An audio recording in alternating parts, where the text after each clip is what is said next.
Esports, if you were to give it a definition, it's playing competitive video games. Whether that be professionally, collegiately, or amateur, it's just playing competitive video games.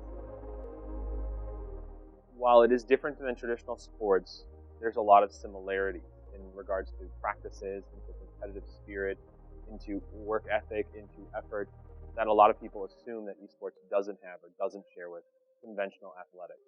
There are many differences, and I don't want to fall back away from that. It's not as physically demanding. It is more sedentary, but there is a lot of effort and a lot of work that goes into it that people tend to discount because it's not the traditional or conventional athletic skill set that you usually see.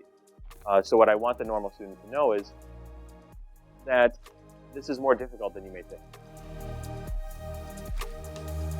The best way to get involved with esports at Park is you can go to our website and fill out a recruitment form, or we've been offering open hours where you can just come in and play. So anytime you see the door open, just come right on in. We're very inclusive, and if you play any video game online, or even if you play tabletop games, just feel free to come in and hang out with anybody who's in here.